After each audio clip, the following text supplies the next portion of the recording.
जय माताजी मित्रों, हूँ ममता गोस्वामी। मारी चेनल ममतानी रसोई में तमारुं स्वागत है।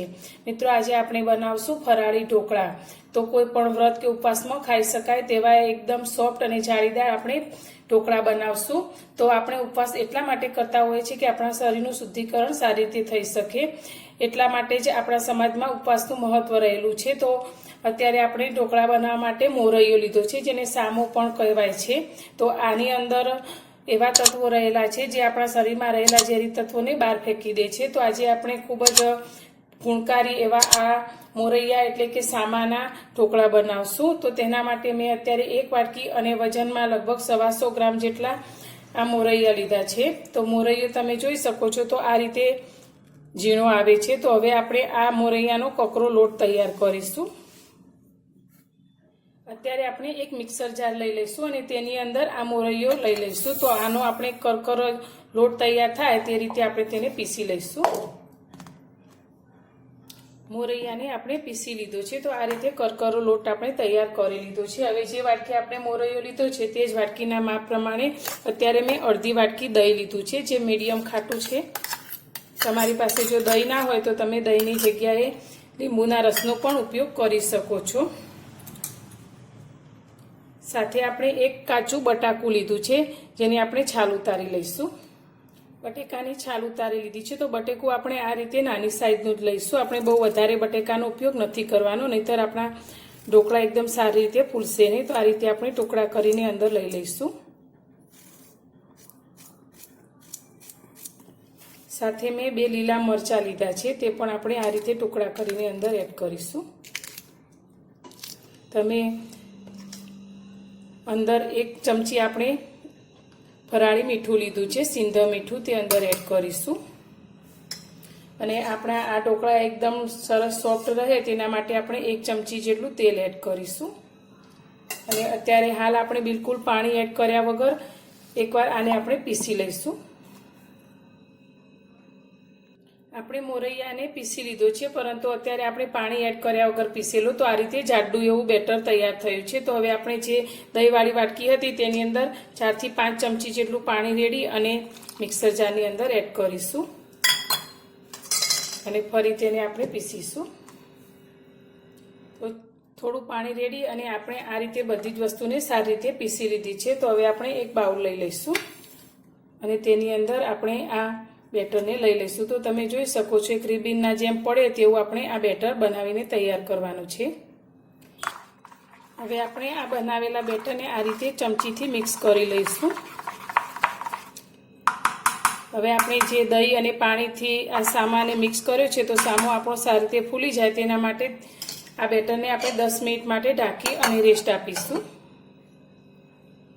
આપણું બેટર રેસ્ટ કરે છે ત્યાં સુધી આપણે ઢોકળા સાથે ખાવા માટેની ચટણી તૈયાર કરી લઈશું। તો તેના માટે મેં અત્યારે 2 લીલા મરચાંને આ રીતે ટુકડા કરી લીધા છે, તે અંદર જારમાં લઈ લઈશું। સાથે આપણે થોડા કોથમીરના પાન લીધા છે, તે અંદર એડ કરીશું।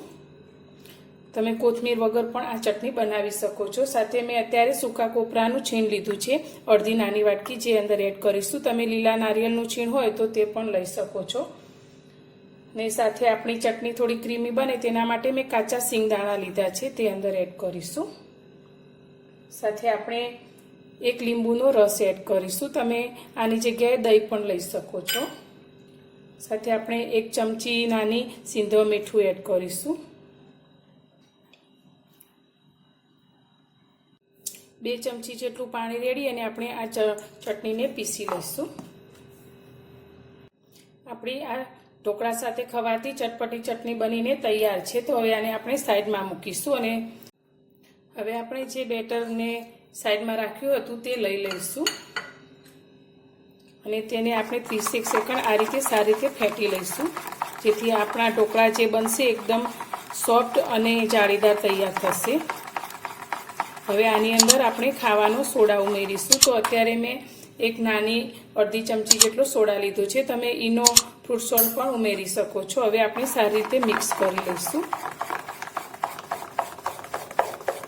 તમારે ઢોકળામાં વધારે ખટાશ જોઈતી હોય તો તેની અંદર તમે લીંબુનો રસ પણ એડ કરી શકો છો, પણ આપણે થોડું મીડિયમ ખાટું એવું દહીં લીધું છે, એટલે આપણે અત્યારે ખટાશ ઉમેરવાની બિલકુલ જરૂર નથી। સારી રીતે ફેંટી લઈશું. હવે તેની અંદર આપણે 1 વાટકી કોથમીરના પાન લીધા છે તે અંદર એડ કરીશું.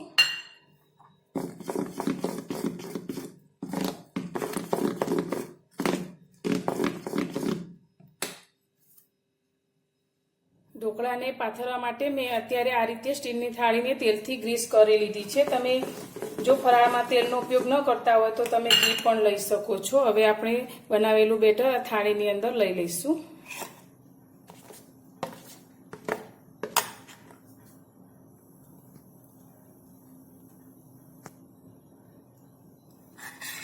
તો અત્યારે આપણે આટલા બેટરમાંથી એક મોટી થાળી ભરી અને ઢોકળા થાય તે રીતે ઢોકળા તૈયાર કરીશું. હવે આપણે સાઈડમાં પાણીને પણ ગરમ કરવા માટે રાખી લીધું છે. તો હવે આને સ્ટીમ કરવા માટેનું પાણી આપણું આ રીતે એક કડાઈની અંદર ગરમ થઈ ગયું છે. તો હવે આપણે જે થાળી રાખી છે ઢોકળાની તે આપણે આ સ્ટીમરની અંદર લઈ લઈશું અને આને આપણે ઢાંકી અને 10 થી 12 મિનિટ માટે મીડિયમ ગેસની ફ્લેમ પર સ્ટીમ કરીશું. લગભગ 12 મિનિટ જેવું થઈ ગયું છે. તો હવે અત્યારે આપણે ગેસની ફ્લેમ બંધ કરી દઈશું. તો આપણે આ મીડિયમ ગેસની ફ્લેમ પર આપણે 12 મિનિટ માટે આ ઢોકળાને સ્ટીમ કર્યા છે. તો હવે આપણે ચપ્પુની મદદથી ચેક કરી લઈશું કે આપણા ઢોકળા સારી રીતે ચડી જાય કે નહીં. તો તમે જોઈ શકો છો ચપ્પુ આપણું એકદમ સરસ ક્લીન આવે છે. તો આપણા ઢોકળા સારી રીતે સ્ટીમ થઈ ગયા છે. તો હવે આપણે આ થાળીને 2 મિનિટ માટે ઠંડી કરવા માટે રાખી લઈશું. ઢોકળાનો વઘાર કરવા માટે મેં અત્યારે ગેસ પર એક વઘારિયાની અંદર 2 થી 3 ચમચી જેટલું તેલ ગરમ કરવા માટે રાખ્યું છે. તમે તેલની જગ્યાએ ઘીનો પણ ઉપયોગ કરી શકો છો. હવે આપણું તેલ ગરમ થઈ ગયું છે તો 1 ચમચી આપણે જીરું એડ કરીશું. સાથે આપણે લીલા મરચાંને આ રીતે ઝીણા કટ કરીને લીધા છે તે એડ કરીશું. મીઠા લીમડાના પાન લીધા છે. હવે અત્યારે મેં 1 ચમચી ખાંડ અને અડધા લીંબુના રસને 3 થી 4 ચમચી પાણીની અંદર આ રીતે મિક્સ કરીને લીધા છે. તો તે આપણે આ વઘારની અંદર એડ કરીશું જેથી આપણા ઢોકળા ખાવામાં એકદમ સુપર ટેસ્ટી બનશે. હવે આપણે આ પાણી થોડું ગરમ થાય પછી આપણે ગેસની ફ્લેમ બંધ કરી દઈશું.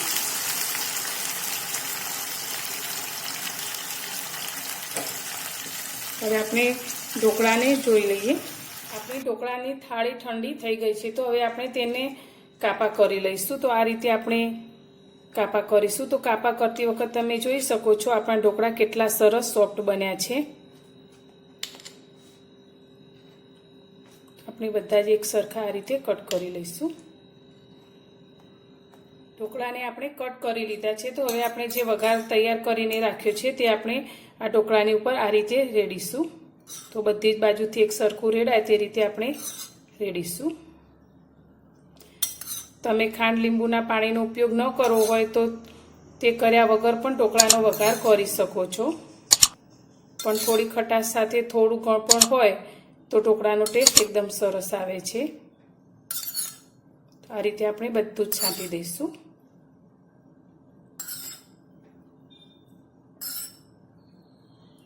તો 30 સેકન્ડ જેવું આપણે આ રીતે પાણી છાંટીને આ થાળીને રાખીશું અને પછી જ આપણે આ ઢોકળાને બહાર કાઢીશું. ઢોકળાના પીસને આપણે બહાર કાઢીશું.